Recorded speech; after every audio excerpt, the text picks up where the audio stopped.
Hi, so my name is Gregor. I come from the Leban Institute. So we are not a company, but we actually still produce something that can be considered like a product. And I'm talking about this system that we developed, which is called Event Registry. So maybe just a few words about myself. So I work at the Artificial Intelligence Lab, where our primary focus is basically developing different machine learning techniques with a strong focus on text mining part. So the system that I'll be talking, as I said, is called Event Registry. It's also publicly available at this address. And in one sentence, I could say that Event Registry basically provides a feed of world events that are automatically identified by crawling news articles. So we collect news articles published globally in different languages, and then from those articles we extract and identify world events. And for each event that we also identify, then we also try to extract core event information, such as what happened, where, who was involved, when it happened, and so on. After we extract this event information, we store everything in a knowledge base and then provide on top of that extensive search options and data visualization. And I'll be showing a few examples afterwards. So before we dive into what Event Registry does, we need to define what an event is, because it's a very generic term and everybody has their own interpretation. So for us, an event is anything that's significantly happening in the world, which means that our assumption is that if something is significant, it's happening in the world, it's significant, then we have multiple news publishers that report about this. And that's our assumption, which we strongly use. And it means that if there is something that's happening, if there is some event that has not been covered by media, then we cannot identify it, of course. And if it's only been covered by, let's say, one news publisher, we can also not identify it. So the assumption is that we can only find events that have been basically published and mentioned by various news publishers. And here are two examples of events that we basically can identify. So on top we have an event where, let's say, this fly Dubai plane crashed. And for this event we are able to extract, let's say, the date, where it happened. We can extract a number of categories. We can extract top entities and top keywords related to this event. And you can also see that we can extract, we can identify a number of articles in different languages that all discuss about this event. So from these articles that we basically find, we can then extract all the rest of the event information. So what you see on top, this is basically one example of an event that we can identify. And what you can see on the bottom is also one example of an event that we can identify, that maybe it's for our basically standards, we would probably say that this is not so much a relevant event. But since we got, let's say, 100 articles discussing about this, we can still say that this is an event. And this is basically just 100 articles talking about a giant panda that was enjoying the snow in the Smithsonian Zoo. So, you know, this is, we call this kind of events, we call Kardashian noise, which is basically this kind of, you know, things that you would like to ignore, but still, I mean, they keep popping up, so you cannot avoid them. So yeah, this is the output that we would basically like to generate. So now we'll discuss how do we get to this. So we have a pipeline of components that we've developed that basically do from the document collection or from article collection to the processing on the article level. So we do various kind of information extraction on the level of the articles. And then we also do this step which we call event construction, where we basically try to find groups of articles that all discuss about the same event, put them together, extract information about the event and so on, and then store the data in the knowledge base. So I will not describe in detail a lot of those steps, maybe just a few of those. So in most of those steps we use some form of machine learning or data mining technology. So I would require quite a lot of time to go in detail through all of them, so I'll just mention briefly.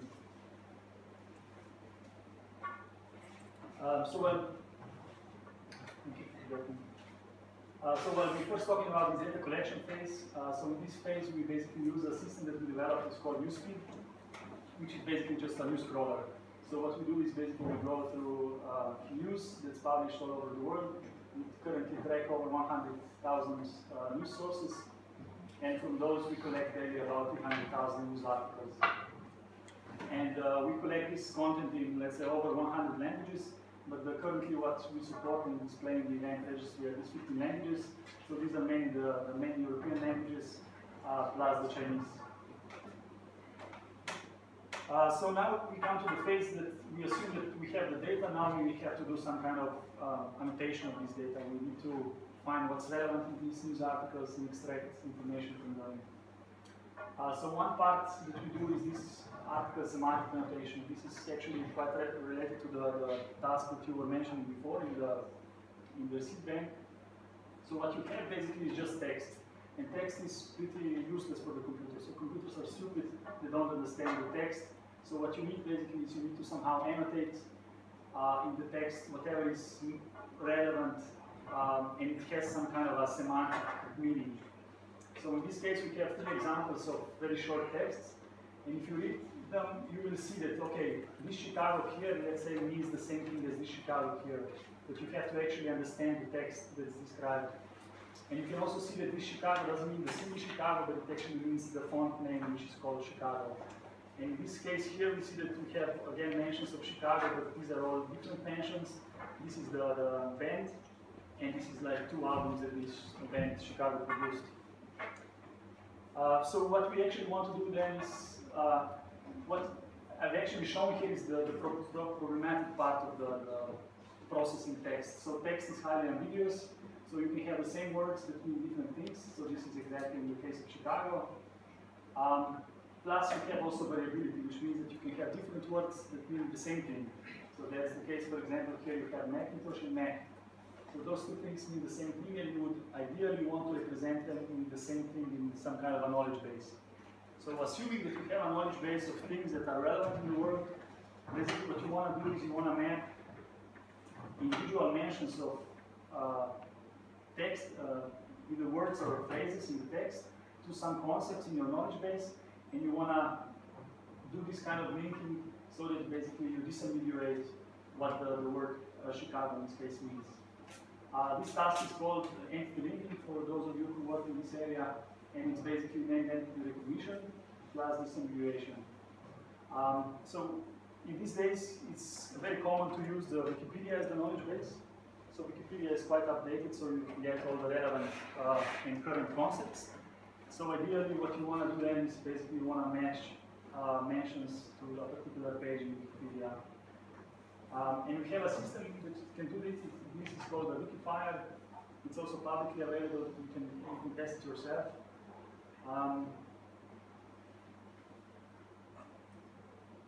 Maybe what's interesting about this case is that this problem is basically an optimization problem. You can treat it as a kind of a graph matching problem where you want to disambiguate concepts using the information that you have about individual concepts in the knowledge base and the links between the concepts.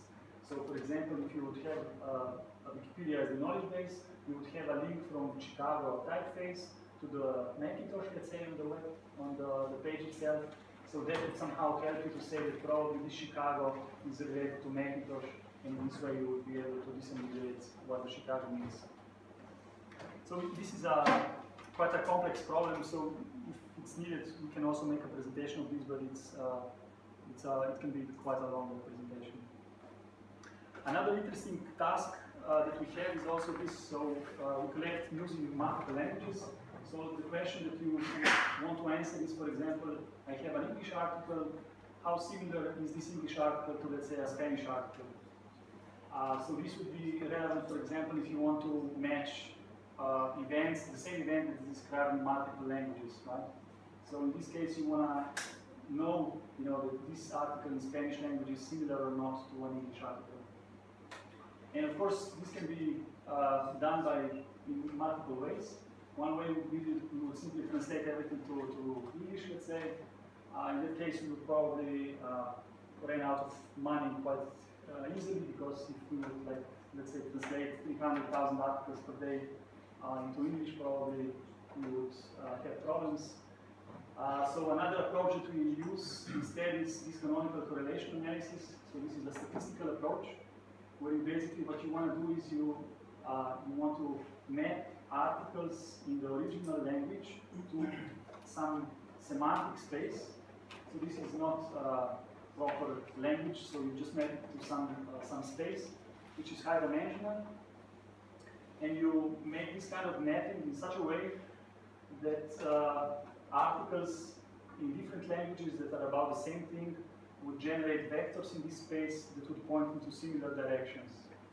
So let's say if you would have an English article about data mining and then a Spanish article about data mining, and you would project this into this common semantic space, you would want those two vectors to point into the same direction. Because then, if you have this, you can then just use simple dot product to compute the similarity between those two vectors, and you can say how similar they are. So this is also how the system is trained. We maybe have a pointer. My battery just died. Does somebody have a pointer? No. So this is also how the system is trained. So basically what you need is an aligned corpus of documents, which means that you have a document in English language and a document in some other language, and then you basically train this mapping into this space so that basically the vectors for those documents for which you know that they should be about the same thing point into the same direction. So for this, again, we have a system, it's called Registry. It's also publicly available, and you can just input the documents in different languages. You can pick the language for the document, and then it will produce you a number between 0 and 1, which will tell you how similar the two documents are. So this was about processing text on the individual article level. So now we come to the phase where we want to basically find events from the individual articles. So here I mentioned the step about this article clustering and also this cluster linking. On the input again, now we have articles that come into the system, and what we want to do is basically we want to find groups of articles that we know that describe the same event. So we do this using an online clustering algorithm. Online means simply that it's basically able to cluster each article as it comes into the system. So we don't use a batch processing, which means that we don't have to wait half a day to collect enough articles and then cluster all of them. But instead, as soon as we get a new article, we can cluster it. And this clustering uses a number of features from the individual articles. So these features that we use are article title, content, and also detected named entities. So in case you have any questions during the talk, you can also just stop me at any point.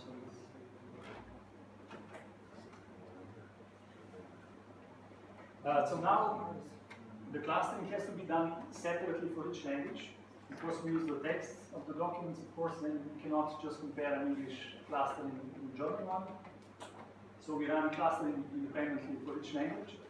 So now the question is, how do we then take two clusters and decide if they talk about the same event or not? So here, for example, on the left side, we have a group of articles that discuss in English about the SpaceX landing. And here we have a Spanish cluster, again, talking in this case about the same thing. How do we say they are about the same event or not?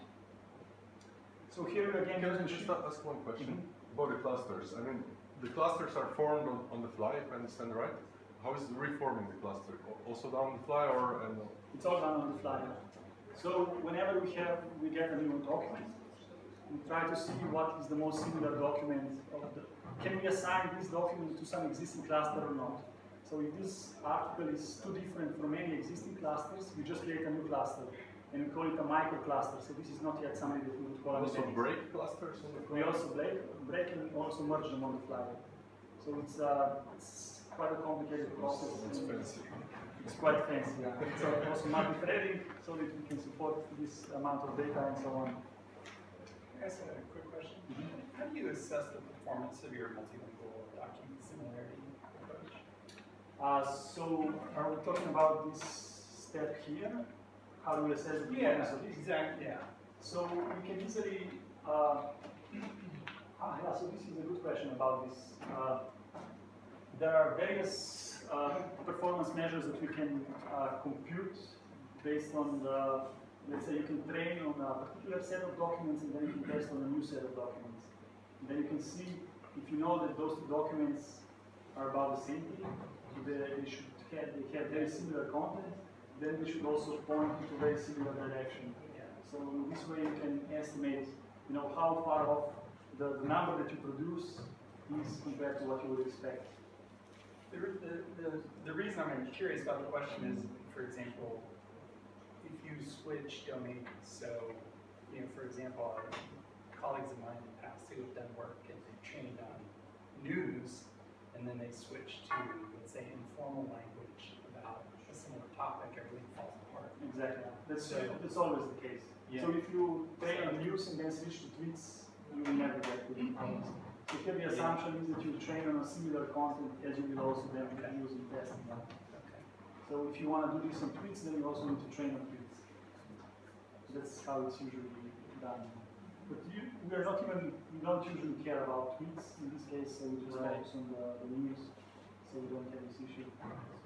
So I guess, again, do you go through some sort of cross-validation process? Like, in this kind of space, when we're talking about really what's... You can use cross-validation to evaluate how good you are, but you cannot, in a way, improve the system. So all that you can do is just to give the system all the data that you have.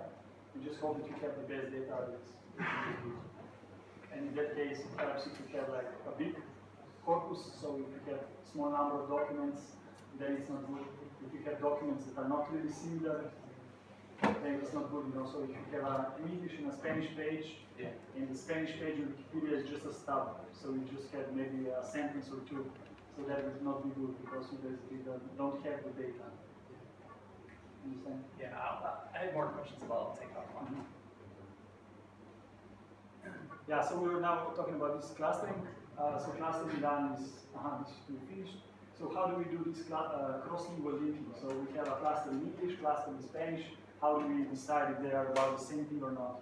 So as I said, we use machine learning also in this case. So what we do is for each pair of classes that we want to evaluate, we want to extract a set of features from them. So basically, the assumption is that if those two clusters are about the same thing, probably the concepts that are mentioned in the articles in this cluster should be similar to the concepts which are mentioned in this cluster, right? And since concepts are language independent, we can easily compare them. That's one assumption. So that's here the relevant concepts. Similarly, we also compare the time difference. So we compare when were the articles in this cluster published compared to when were articles in this cluster published. In this way, we also compare article categories, we also compare the story locations, and we also use the CCA similarity between the articles. So we compare the individual article in one cluster to the article in the other cluster, and we say how similar they are, and we produce a number of values, or feature values from there. And using all these features combined, we then trained an SVM classifier where we can achieve about 90% accuracy. So now we came to the stage where we have one or more clusters that we know that talk about the same event. So what we do now is basically we assign a unique ID to each event. So the event that we were mentioning before, for example, has this ID here. And now when we have an event, we can then also try to extract other relevant information about the event. And all this information here, we try to extract by using actually the articles that are assigned to this event, right? But you also did this in the previous step. Sorry? Did you do this also in the previous step? No. So in the previous step, we just try to extract. So we want to extract from the cluster level, let's say what are the top concepts. Yes, so we do this also here, but this is also only used here to compare it to other clusters. So then once we have a finished event that consists of possibly multiple clusters, what we do is then we compute a final set of relevant entities and keywords. We compute when the event happens, what's the location of the event, categories, event title, and snippet. For most of these things, we use some kind of models. For some of the things, we use heuristics. But I can provide more details later on if you want about the individual things. Typically, what always we try to do is try to extract a set of features and then build a model that can identify the value of a particular feature property. I will skip now to the demo. So I I think it's enough of the theory.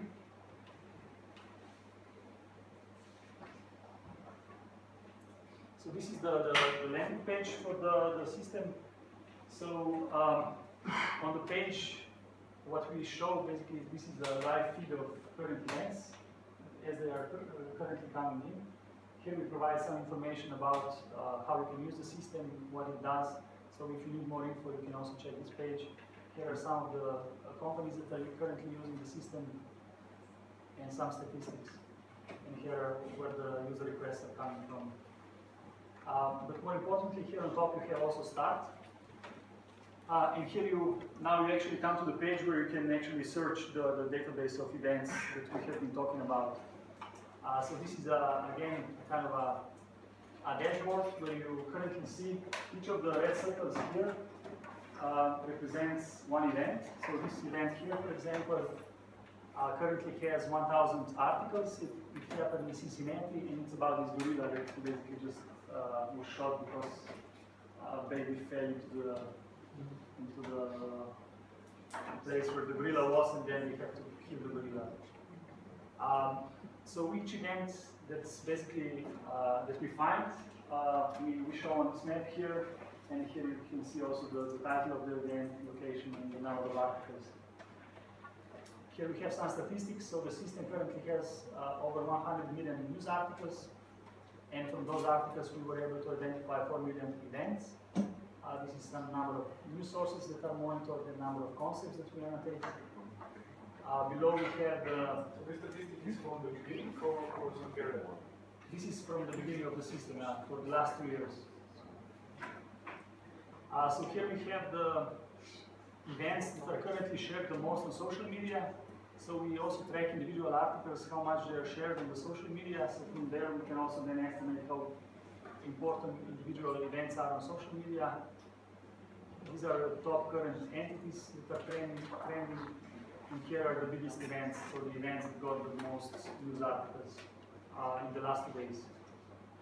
So I'll just show an example what you can do with the data that's in the system.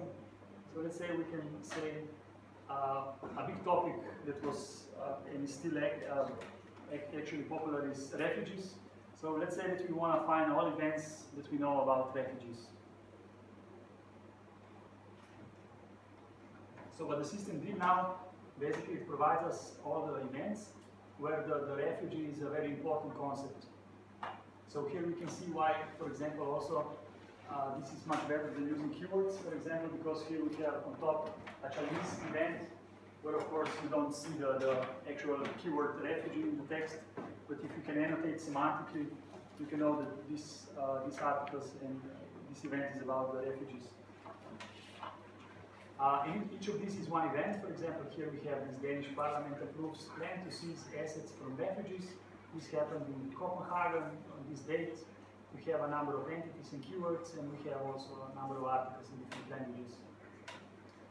So in this way you can see the list of events that you maybe find relevant, but you can also have a number of aggregation on top of all these events. So currently, as you can see here, we have 30,000 events that we know about refugees. But you can also say, okay, find me what are the top concepts in all these 30,000 events about refugees. And here again, you can see a kind of a summary. So you can see that the top entities are, let's say, Syria, Germany, Europe, European Union, whereas the keywords you would see that top are refugee, immigration, right of asylum, and so on.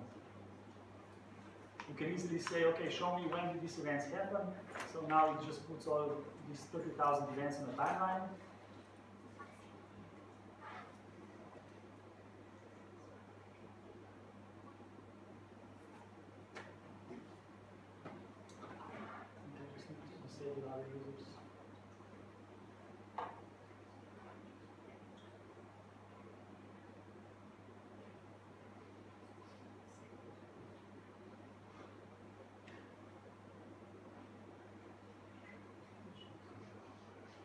So this is now the timeline of events. So you can see that we have a number of events that happened in this period here. So this is 2014.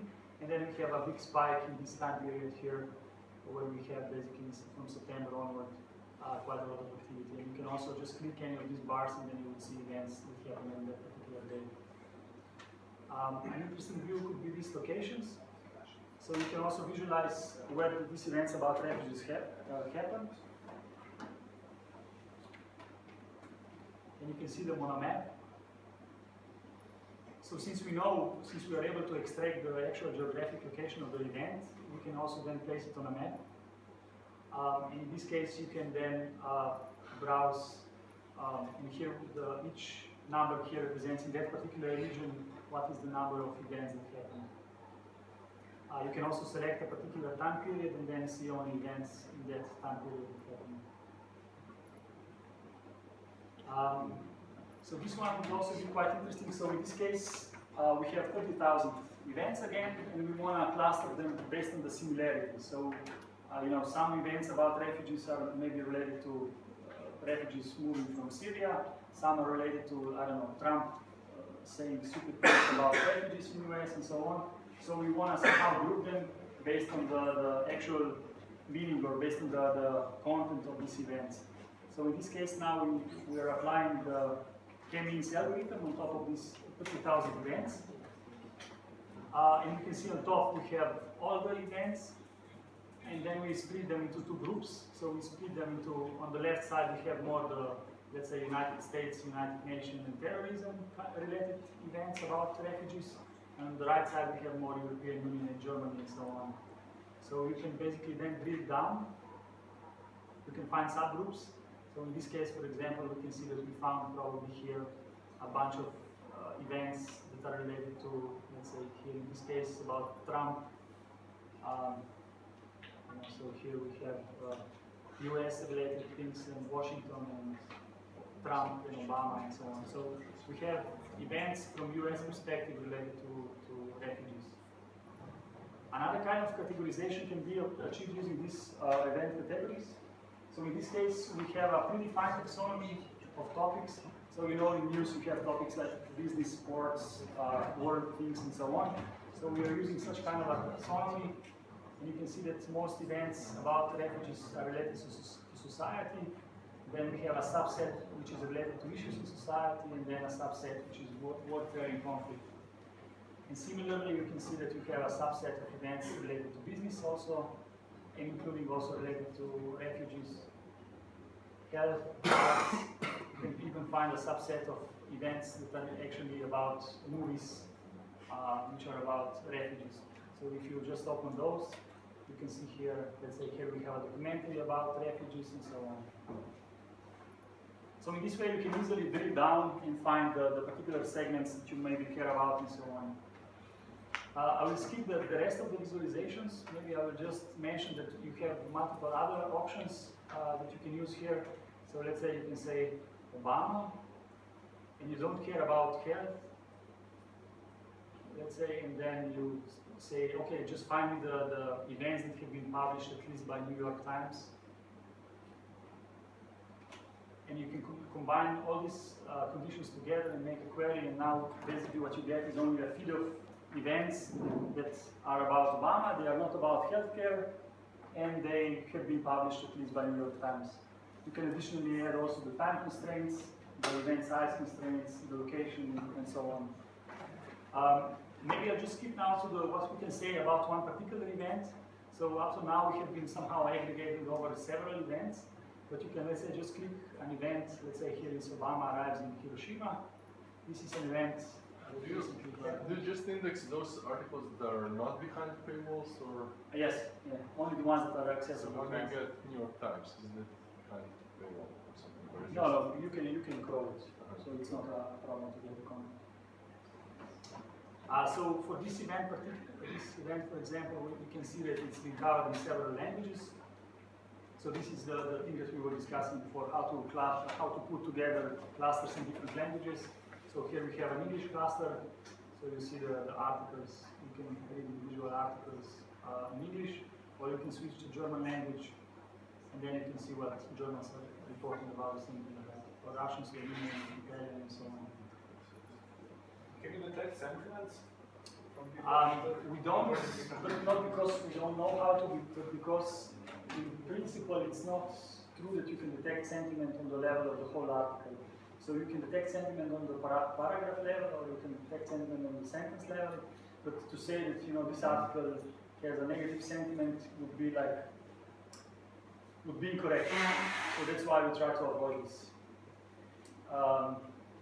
One thing that we are doing is we are also trying to import the tweets, and then from the tweets we can detect sentiment, and then we can say, okay, people have this and this sentiment about this event. But otherwise, we try to avoid detecting sentiment on the articles. Also because newspapers should be unbiased and should not express sentiment, so we assume they should not have it. So let's say that there is no sentiment expressed in the article. Okay. So here on the level of individual events, we can again say a number of things.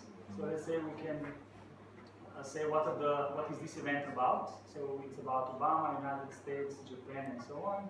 And here we have nuclear weapon and so on. So this is basically these entities and keywords which are extracted from the articles. You can also view the timeline. So you can view how the popularity of reporting about this event changed over time. So the highest one is the English language. You can see individual, the height represents basically the number of articles in the last 8 hours. Again, you can see which are the sources that have been published about this. And maybe the last thing would also be these similar events. So one thing that we can also do is we can say, this event is about Obama and Hiroshima and so on. Can we also find what are other similar or related events to this one? And the system can then just use the concepts and find you it can find you basically a list of other events. So which of these is one event now, and it's all, these are all other related events to the one that we are currently looking at. So maybe you can also visualize it on a timeline, where you can basically say, okay, this is one event, the first one, in this timeline, the second one. So then we have,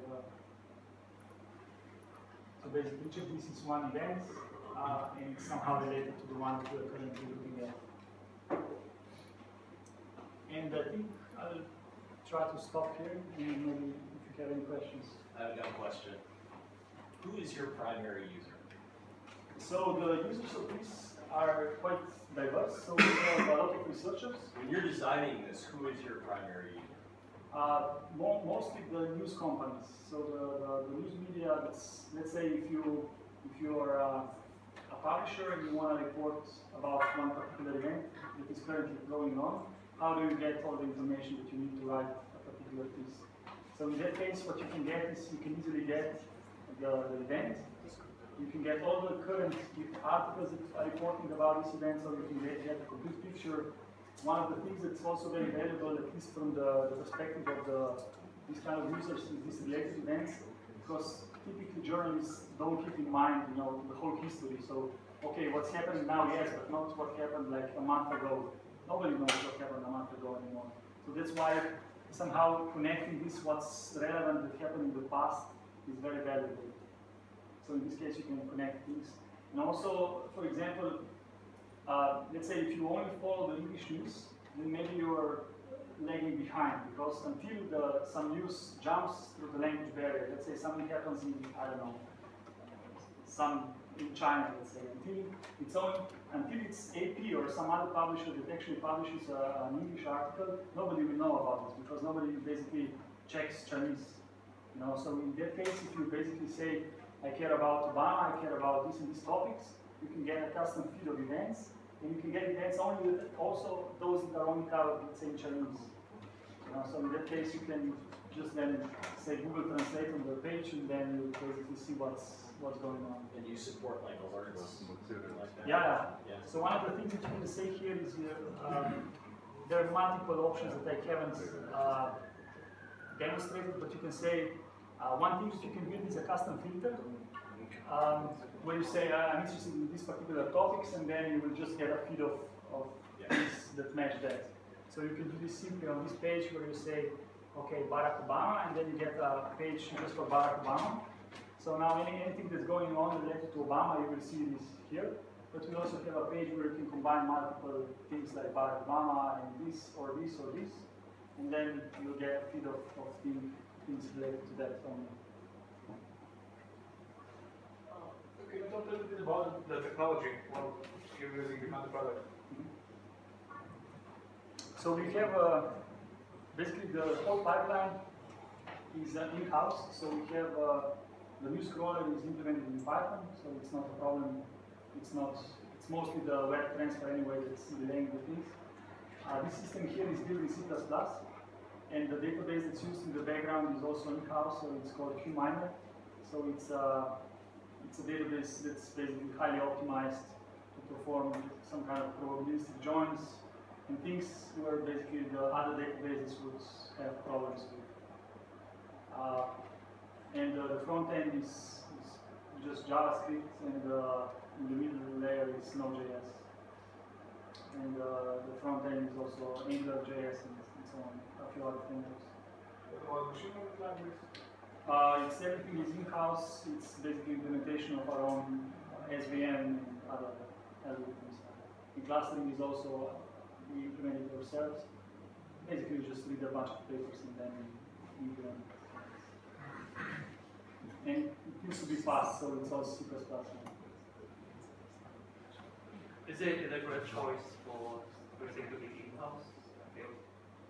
Sure. I mean, you can always say that you don't want to develop something in-house and then just use a product that somebody else develops, but then we need some updates and in the future, I mean, who are you going to call it? So it's like, it has pluses and minuses. I mean, we could also have this instead of... Sorry? You are a research organization. Yeah. So maybe that's one of the reasons why we're doing Java in-house. It's because... In case we can. It's the manly thing to do.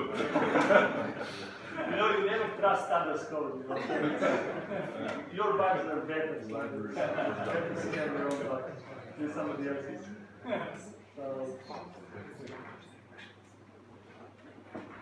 what is your monetization strategy? so this can be used on a subscription basis. So you can subscribe to you pay a certain amount, depends on the features that you'd like to use, and then you can get a certain number of requests that you are allowed to do per day. And that's how we monetize it. You know, I talked to a few newspapers about this project, you know, each other before.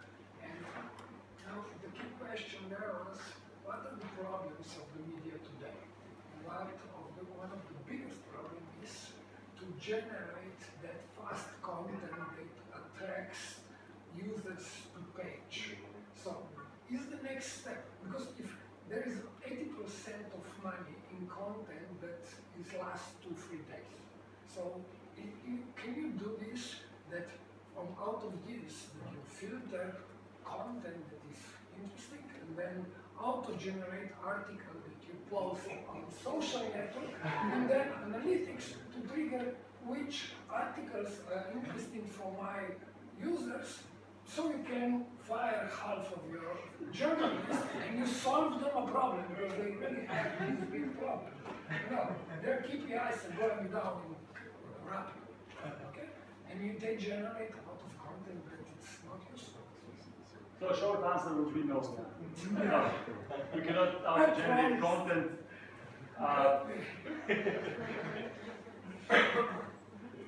I mean, you can generate content for the type of news articles that you don't usually care about. So like these sport reports, let's say, if you know that you know Sport reports.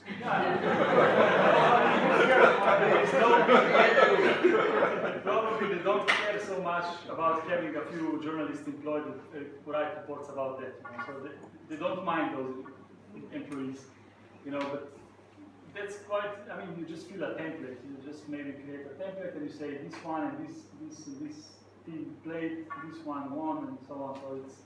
But you cannot generate automatically some high quality content. You don't need high quality content, you just need teasers to see what kind of information our user is interested in that you later on might Yeah, that you can do. I mean, you can plan based by following, you know, what has been shared on social media. And if you do detect events This is also one of the things that we have been proposing to as a research project, but have not been successful up to now. I mean, your Because- KPI should be how much value by, I don't know, lowering the number of articles that media should produce. That's the KPI, that's valuable KPI for them. Yeah. Because with your current value proposition, you don't solve them a big problem, as I understand. Yeah, I think one thing that could be done here is basically to build a profile for each publisher and to automatically find, something happens in the work, you see and you say you should write about this because basically this fits your profile, this fits what you're writing about, what the publisher is expecting. And, here are the articles that are currently reporting about this, so just go and write something up. So now we have people again employed to do this, but maybe it can be done faster in this way.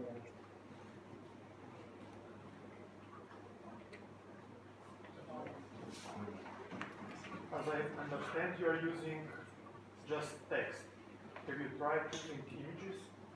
We just use the text now. We use images just to display on when we display articles to display them. Otherwise we don't use images. Is there any other question for the speaker? Yes? Is there a difference, we call this event registry, right? Is there a difference between event and cluster news, or is each news you get a potential event? Yes, if it grows enough. So if you have, let's say you have a lot of blogs and you have, even on New York Times, you have blogs and opinions, but you don't want to form for each of those articles like an event. So you want to form an event from something that you have multiple media reporting about. So yes, cluster is a form of an event, but an event is something that's somehow above the cluster because it can contain multiple clusters. So that's the only reason why it's event is not exactly equal one cluster. Because you can have multiple clusters in different languages that talk about the same event. If I may follow up. So this is actually aggregation of news, right? Yeah, And there you have a lot of competition. I mean, Google has Google News or what? yeah. So what's the difference? So one What big are your difference biggest would be that, advantages? yeah. So in the Google News, what you have to do is you have to first of all search by keywords.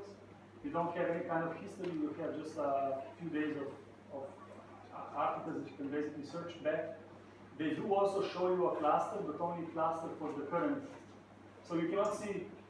You cannot say, show me the cluster that you found, let's say, a week ago. You can only see the clusters if you go to the page, on the home page. That's the only way where you can actually see the clusters. And simply you don't have any kind of annotation, so you cannot say, show me events that happened in Washington, D.C., 2 days ago. Because simply they don't have the information extraction that does that. So here when you say location, you mean the location that is in the content, not where the news pops. Yeah. The location of where the event actually happened, not the source of the sure. Okay, is there any other question? Yes. Can I have three? Okay. So, as you probably know, Google is funding. Yeah, we applied, but we got rejected. Oh, really? Yeah. Because there is this Slovenian Leban Institute, and they got. Yeah, we know. And we are very envious. Yeah. We got rejected. But the problem then is that you don't get any feedback why they rejected it. So now they have another call opens, but we can just apply and hope that maybe this time somebody else will read the proposal, or there's no way how we can just improve the proposal without getting any feedback why they rejected it. So that's the problem. You just apply one more time the time you are rejected. That's what we do, but it's still not the optimal. Go to media and do a product that will solve their problems. We are doing that. Okay, the other question would be, what does your expert said to this thing? Sorry? So the other question would be, what does your expert says to this thing? So what does your Expert says about this thing. Aha, I haven't asked him specifically. He saw it, but we didn't talk about this. Yes, so I heard he has live connections to Facebook and I mean, we also talked with Facebook and they also wanted to meet. Unfortunately, so one of our guys was just in Silicon Valley, then some guys at Facebook saw this, they wanted a meeting, but our guy was already on the plane. But then they don't want to talk over Skype or any kind of chats, they just want to meet in person, so now we have to wait until we go another time to San Francisco. So, apparently there are, and this is the third question, apparently there are a lot of opportunities for funding for stuff like this. One of the biggest known is, for example, DARPA. And the question would be, why are you still here? you know, if you say, yeah, DARPA, then this means, then you have the security and the surveillance. So it depends on which way you want to go. So currently we are not like, we don't have any huge issues with the money, so that's why we don't. We prefer rather not to go into that direction, but maybe, Okay, let's thank the speaker. Yeah.